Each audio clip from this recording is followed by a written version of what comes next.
മാറുന്നു. 3 ദിവസം തുടർച്ചയായി മറ്റൊരു വാർത്തയും ഞങ്ങൾക്ക് വേണ്ടതില്ല. VS മാത്രം കണ്ടുകൊണ്ടേയിരുന്നാൽ മതി. VS തലസ്ഥാന നഗരിയിൽ നിന്ന് ആലപ്പുഴയിലെ ഈ വലിയ ചുടുകാട്ടിലേക്കെത്തി ചിതയിലെ വെളിച്ചമായി ആ വെളിച്ചത്തിൽ നിന്ന് ആ വെളിച്ചത്തിൻ്റെ അഗ്നിനാളങ്ങൾ ഞങ്ങളുടെ മുഖത്ത് പ്രകാശം പരത്തുന്ന ഈ നിമിഷം വരെയും ഞങ്ങൾക്ക് മറ്റൊരു വാർത്തയും വേണ്ട എന്ന് തീരുമാനിച്ചുറപ്പിച്ച കേരളത്തിലെ എല്ലാ പ്രേക്ഷകർ, എല്ലാ തൊഴിലാളികൾ, എല്ലാ തൊഴിലാളി വർഗ പ്രതിനിധികൾ, സഖാക്കൾ, മറ്റ് പ്രത്യയശാസ്ത്രങ്ങളിൽ വിശ്വസിക്കുമ്പോഴും VS ഒരു നൂറ്റാണ്ടിലധികം നീണ്ട കർമ്മകുശലമായ ജീവിതത്തെ സാർത്ഥകതയുടെ പര്യായമായി കണ്ട സാധാരണ മനുഷ്യർ ഇപ്പോൾ ഇതാ വലിയ ചുടുകാട്ടിലെ വലിയ രണസ്മാരകങ്ങളുടെ വിപ്ലവ പ്രതീകമായ സ്തൂപങ്ങളുടെ കാഴ്ചയിലേക്ക് നമ്മളുടെ കണ്ണുകളും ഉയരുന്നു. കത്തിയെരിയുന്ന ഓരോ തീനാളങ്ങളും VS ആദർശത്തെ, പാർട്ടിയുടെ ആദർശത്തെ മുന്നോട്ട് വയ്ക്കുന്നു. ഇത്രയും നേരം മഴയിൽ ഒരു തൊപ്പി വെച്ച് നിൽക്കുകയായിരുന്ന മുഖ്യമന്ത്രി പിണറായി വിജയൻ അടക്കമുള്ള അദ്ദേഹത്തിൻ്റെ സഖാക്കൾ അദ്ദേഹത്തിന് അന്ത്യാഭിവാദനം നൽകിക്കൊണ്ട് യാത്ര ആരംഭിക്കുകയാണ്. ആൾക്കൂട്ടം അവരുടെ മുദ്രാവാക്യങ്ങൾ തുറന്നുകൊണ്ടേയിരിക്കുന്നു. മഴ നനഞ്ഞുകൊണ്ടേയിരിക്കുന്നു. പുറത്ത് മഴ പെയ്യുന്നു, അകത്ത് VS ചിത എരിയുന്നു. VS ഉള്ളിൽ നമ്മുടെ സമൂഹത്തെക്കുറിച്ചുള്ള വിചാരങ്ങളാൽ എരിഞ്ഞിരുന്ന മനസ്സ് ശാന്തമായിട്ടുണ്ടോ എന്നറിയില്ല. അവസാന ബോധത്തിൻ്റെ നിമിഷങ്ങളിലും പത്രം വായിച്ചു കേൾക്കാൻ അദ്ദേഹം ജാഗ്രതപ്പെട്ടിരുന്നു.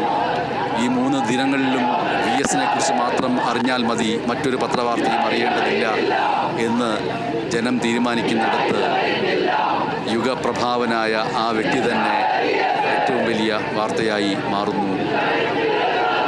ചെങ്കനൽ ഓർമ്മയായി VS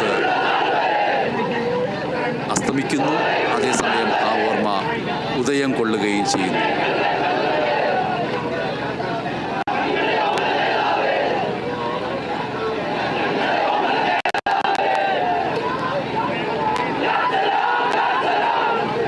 ഇനി അല്പസമയത്തിനകം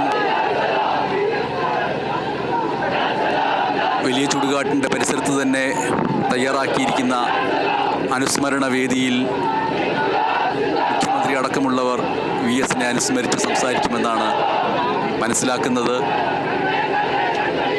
അനുസ്മരണ പ്രഭാഷണത്തിനുള്ള എല്ലാ ഒരുക്കങ്ങളും പൂർത്തിയായി കഴിഞ്ഞിരിക്കുന്നു. ഒരു ഭാഗത്ത് ചിത എരിഞ്ഞുകൊണ്ടിരിക്കെ തന്നെ VS ഓർമ്മകളിൽ നേതാക്കൾ സംസാരിക്കും.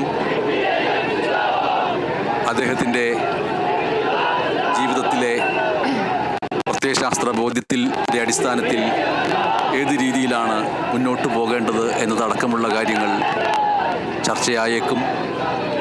ഓർമ്മകളിൽ VS ചെങ്കനൽ ദീപ്തിയായി എന്നും ഉണ്ടാവും എന്നതിൽ ഒരു സംശയവും ഇല്ല. കേരള വിഷൻ ന്യൂസ് ഈ കഴിഞ്ഞ 3 ദിവസവും VS യാത്രാപഥങ്ങളിലൂടെ തത്സമയം പ്രേക്ഷകരിലേക്ക് എത്തിച്ച മറ്റാരും ചെയ്യാത്ത ഒരു കാര്യമുണ്ടായിരുന്നു. കേരളത്തിൽ അങ്ങോളം ഇങ്ങോളമുള്ള എല്ലാ കുടുംബങ്ങളിൽ നിന്നും VS കുറിച്ച് സംസാരിക്കാൻ താല്പര്യമുള്ളവർക്ക് തത്സമയം ടെലിവിഷൻ ചാനലിൽ തത്സമയം അവരുടെ വീട്ടിൽ നിന്ന് തന്നെ തത്സമയം അവർക്ക് സംസാരിക്കാനുള്ള കാര്യങ്ങൾ, VS കുറിച്ചുള്ള ഓർമ്മകൾ, VS അനുഭവങ്ങൾ എല്ലാം പങ്കുവയ്ക്കാനുള്ള അവസരം നൽകിയിരുന്നു.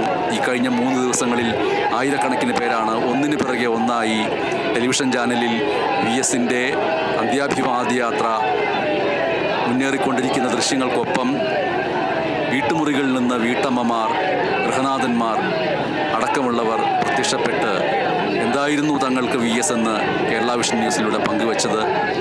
അത് ഈ വലിയ ചുടുകാട്ടിലേക്കോ ആലപ്പുഴയിലെ പുന്നപ്ര സ്മാരകത്തിലേക്കോ അല്ലെങ്കിൽ തിരുവനന്തപുരം ദർബാർ ഹാളിലേക്കോ ഒന്നും എത്തിപ്പെടാൻ കഴിയാത്ത ആയിരക്കണക്കിന് പതിനായിരക്കണക്കിന് വീട്ടമ്മമാരുടെയും സാധാരണ മനുഷ്യരുടെയും അവർക്ക് പറയാനുള്ള അന്ത്യാഭിവാദ്യ വാക്കുകളുടെയും പ്രകടന ഇടമാക്കി മാറ്റാൻ ഞങ്ങൾക്ക് കഴിഞ്ഞു എന്നതിൽ കൃതാർത്ഥതയുണ്ട്. കേരള വിഷൻ ന്യൂസിലൂടെ വി എസിന് അന്ത്യാഭിവാദ്യം അർപ്പിച്ച ആയിരക്കണക്കിന് പേരുടെ വികാരങ്ങൾക്കും കൃത്യങ്ങൾക്കുമൊപ്പം കേരള വിഷൻ ന്യൂസും നിൽക്കുന്നു. വി എസ് ചെങ്കനിലോർമ്മയായി മാറിയ ഈ നിമിഷം.